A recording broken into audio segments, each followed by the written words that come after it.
बिस्मिल्लाहिर्रहमानिर्रहीम। मेरा नाम डॉक्टर मोहम्मद फ़ैसल है। आज की वीडियो के अंदर हम बड़ी डिटेल से डिस्कस करेंगे कि कभी-कभी हमारी थाई के ऊपर बहुत ज़्यादा पेन होती है या सुन्नपन होता है, तो इसके पीछे क्या रीज़न्स होती हैं, किस वजह से ये हमें पेन होती है, हम ये देखेंगे। इसके साइन एंड सिम्पटम आपको किस तरह के आएँगे और फिर एंड पे मैं आपको बताऊँगा कि अगर इस तरह के कोई आपको पेन है, तो आप घर में इसको किस तरह से ठीक कर सकते हैं। सो आपने वीडियो को एंड तक देखना है, ताकि इस वीडियो के बारे में आपको सब कुछ सारी इन्फॉर्मेशन मिल सके। और अगर आप चैनल पे नए हैं, तो चैनल को सब्सक्राइब आपने ज़रूर करना है। सो मोस्टली जो हमारे मसल्स हैं, जो हमारे एंटीरियर थाई के ऊपर मसल्स होते हैं, हमारे थाई रीजन्स के ऊपर जो पट्टे मौजूद होते हैं, इन पट्टों को कहा जाता है क्वाड्रिसेप मसल्स। और नॉर्मली इनको सिंपल ज़ुबान के अंदर इनको क्वाड्स मसल भी कहते हैं। तो क्वाड जो वर्ड है, क्वाड जो वर्ड मोस्टली यूज़ किया जाता है 4 के लिए, जिस तरह बाई यूज़ होता है 2 के लिए, मोनो यूज़ होता है 1 के लिए, ट्राई यूज़ होता है 3 के लिए, इसी तरह क्वाड यूज़ होता है 4 के लिए। सो ये इंडिकेट करता है 4 मसल्स को। सो हमारा जो इंटीरियर थाई होता है, यहाँ पे टोटल होते हैं 4 मसल्स। अब मोस्ट ऑफ द टाइम हमारे या तो इन मसल्स की वजह से पेन होता है। अब जो इंटीरियर थाई के मसल्स है ना, इनमें पेन होने की बहुत सारी रीज़न्स हो सकती हैं, लाइक टायर्डनेस हो सकती है, थकावट हो सकती है, या फिर मसल्स का ओवर यूज़ हो सकता है। लेकिन इसके अलावा ज़रूरी नहीं है कि सिर्फ मसल्स का पेन हो।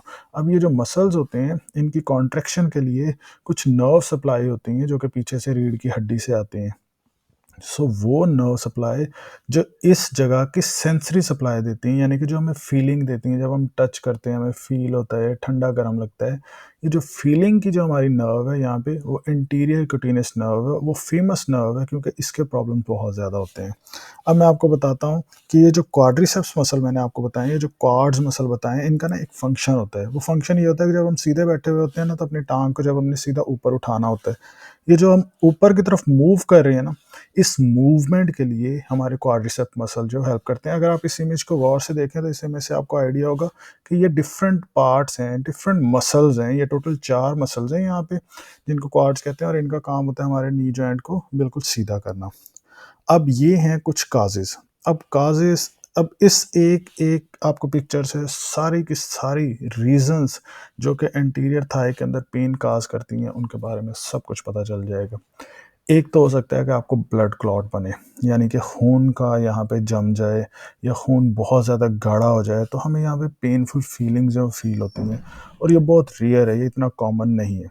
इसके अलावा ये जो मैंने अभी आपको बता रहा था ना, जो क्वाड्स मसल यानी कि क्वाड्रिसेप्स मसल्स, इन सारों मसल्स के, सब मसल्स के जो टेंडन है ना, टेंडन मतलब होता है जो सिरे होते हैं, जो हड्डी के साथ आके जुड़ते हैं, जो नी कैप के साथ आके जुड़ते हैं। ये सिरा कभी-कभी होता है कि हमारा इंजर हो जाता है। इसके ऊपर इंजरी होने की वजह से इसको कहते हैं टेंडनाइटिस। इस सिरे का नाम होता है टेंडन।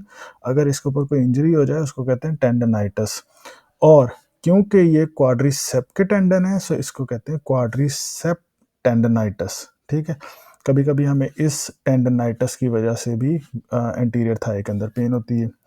इसके अलावा स्पाइनल स्टीनोसिस, स्पाइनल स्टीनोसिस का मतलब ये होता है कि हमारी रीढ़ की हड्डी के मोहरों के बीच में किसी किस्म का प्रेशर आ गया है, जिसकी वजह से वो करंट की तार जो हमारे क्वाड्रिसेप्स के रीजन्स के अंदर सप्लाई दे रही है, चाहे वो क्यूटेनियस है, चाहे वो मोटर है, चाहे वो पट्ठों को सप्लाई कर रही है, उसके ऊपर प्रेशर आ गया पीछे कमर के अंदर, और पेन या नमनेस या सुनपन हमें फील हो रहा है एंटीरियर थाई के अंदर।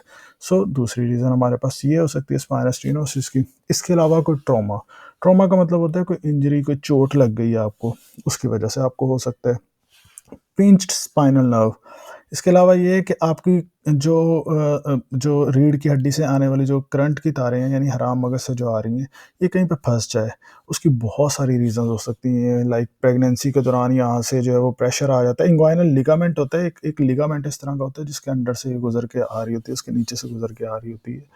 तो कभी-कभी ये होता है कि प्रेगनेंसी के अंदर, या हमारा वेट बहुत ज़्यादा हो जाए, या फिर हमें कोई इस तरह की कोई चीज़ बनी हुई हो, जैसे कैंसरस मटीरियल्स के अंदर होता है, तो हमारी ये नर्व जो है इसके ऊपर प्रेशर आ जाता है, जिसकी वजह से इसके प्रेशर आने की वजह से ये पिंच हो जाती है, ये फँस जाती है वहाँ पे। इसके फँसने की वजह से हमारे एंटीरियर थाई के ऊपर हमें पेन फ़ील होती है। इसके अलावा इलियोटिबल बैंड की फ्रिक्शन सिंड्रोम हो सकता है। अच्छा, अब इसके बारे में आपने कन्फ्यूज़ नहीं होना है। इलियोटिबल बैंड जो होता है ना, ये बेसिकली हमारी थाई की साइड के ऊपर होता है, ये फ्रंट के ऊपर नहीं होता। ये जो आपको वाइट कलर का नज़र आ रहा है, इसको हम आईटी बैंड कहते हैं। इसकी पेन मोस्टली साइड के ऊपर होती है, यहाँ से रेडिएट होकर आपको फ्रंट के ऊपर फील हो सकती है, वरना ज़्यादातर इसकी साइड के ऊपर पेन होती है। सो ये हैं कुछ ऐसी रीज़न्स जो कि आपको थाई के अंदर पेन कर सकती हैं। अब आपने इस एक पिक्चर के ज़रिए आइडिया लगाना है, चेक करना है कि आपको कौन-सी इनमें से कौन-सी चीज़ है जो कि आपको पेन कॉज़ कर रही है। अब फ़र्ज़ करें कि आपको क्वाड्रिसेप टेंडनाइटिस है, लेट्स से फॉर एग्ज़ाम्पल। किसी को भी क्वाड्रिसेप टेंडनाइटिस है, आपने वो एक्सरसाइज नहीं करनी जो मैं अभी आपको आगे बताने लगा हूँ। लेकिन अगर आपके मसल्स के अंदर टायर्डनेस है, थकावट है, जिसकी वजह से मसल स्पैज़म है, पट्टा अकड़ा हुआ है और दर्द कर रहा है, तो जो मैं आपको एक्सरसाइज बताने लगा हूँ वो आपने करनी है। उसमें ये होगा कि आपने लेट जाना उल्टा, उल्टे लेट के आपने अपनी टांग को इस तरह से पकड़ के इस पोजीशन के अंदर आपने अपने हाथ को रखना है यहाँ पे, इस जगह के ऊपर। अब जब आप खींचेंगे ना, अब ये तो बहुत स्पीड से हो रहा है, आपने करना है इसको नीचे की तरफ लेके आना है, इसके साथ जोड़ लेना है, कोशिश करें यहाँ पे जोड़ लेना है साथ में पाँव को जोड़ के इसको 10 सेकंड के लिए प्रॉपर सस्टेन्ड स्ट्रेच देना है, खींचना है, जिससे ये ना आपका क्वाड्रिसेप खिंच जाएगा। 10 सेकंड के लिए रोकना है, 3 से 4 दफ़ा आपने इसको रिपीट करना है। ये एक एक्सरसाइज है, इसको कहते हैं क्वाड्रिसेप स्ट्रेच। ठीक है, नेक्स्ट हमारे पास, अच्छा ये जो मैं अभी बता रहा था ना, अब इसी को आप स्टैंडिंग में भी कर सकते हैं, खड़े होकर भी। जब आप खड़े होंगे ना तो आपने चेयर को पकड़ना है, अपने पाँव को पकड़ना है, पीछे की तरफ इसके साथ लगाना है और उसके बाद ना अपनी टांग को इस तरफ को मूव करना है। अगर मूव कर सकते हैं तो ठीक है, अगर नहीं मूव कर सकते, सिर्फ इसको टच भी कर लें तो आपका स्ट्रेच बहुत ज़्यादा आ जाएगा। और ऐसे लोग जो कि नमाज पढ़ते हैं, आपने नोटिस किया होगा हमारा ये वाला स्ट्रेच, जब हम अत्तहियात की पोजीशन में बैठे हुए होते हैं, हमारा ये मसल खुद ब खुद उसमें स्ट्रेच हो रहा होता है। आपने 10 सेकंड लॉन्ग पोजीशन के अंदर 10 सेकंड के लिए उस पोजीशन के अंदर आपने बैठना है। अत्तहियात की जो पोजीशन होती है नमाज के अंदर, उसमें भी आपका ये मसल स्ट्रेच हो जाता है। वरना आप खड़े होकर इस तरह से कर सकते हैं और लेट के आप ऐसे कर सकते हैं। अब ये एक्सरसाइज है मसल की स्ट्रेंथनिंग के लिए, जो भी मैं बता रहा था आपको पहले, ये मसल की स्ट्रेच के लिए, खींचने के लिए, आपको पट्टे को रिलैक्स करने के लिए। बट ये जो पोजीशन है, ये जो मैं आपको एक्सरसाइज बता रहा हूँ, ये आपने जिम में देखा होगा, बहुत सारे लोग करते हैं। ये एक्सरसाइज आपने करनी है जब आपने अपने क्वाड्रिसेप को स्ट्रेंथ करना है, यानी कि मजबूत करना है। पहले जो मैंने बताया वो स्ट्रेच है, जो अब मैं बता रहा हूँ आपको वो स्ट्रेंथ है। तो आपने स्ट्रेंथनिंग तब करनी है जब आपके मसल्स जो है वो उनकी पेन कम हो गई है स्ट्रेच करने से, फिर आप स्ट्रेंथनिंग की तरफ जा सकते हैं।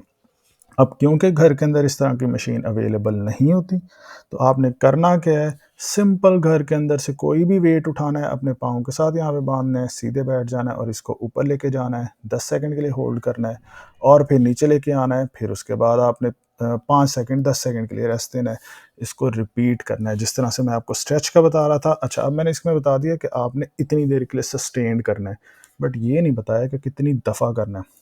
इसको आप 3 से 4 दफ़ा कर सकते हैं, हर 3 घंटे बाद, 4 घंटे के बाद आप ये करेंगे, आपको बहुत ज़्यादा रिलीफ फ़ील होगा, आपको उन मसल्स के अंदर ब्लड की सप्लाई इंक्रीज़ होगी। और इसके अलावा ये जो आपने पोजीशन बनानी है, इसके अंदर भी आपने सस्टेन्ड करना है, बहुत स्पीड के साथ नहीं करना कि आपकी इंजरी हो जाए। सो ये थी डिफरेंट काजेज़ और ट्रीटमेंट मेथड्स अगर आपको एंटीरियर थाई के अंदर पेन है। अगर आपको कोई भी क्वेश्चन है, नीचे कमेंट्स में बताएं, मैं आंसर करने की कोशिश करूँगा। और अगर आप किसी टॉपिक के ऊपर वीडियो चाहते हैं तो आप नीचे कमेंट्स में बता सकते हैं। इस चैनल के ऊपर बहुत सारी ऐसी इन्फॉर्मेटिव वीडियोस मौजूद हैं। चैनल पे नए हैं आप तो चैनल को सब्सक्राइब ज़रूर करना है। Thanks for watching this video.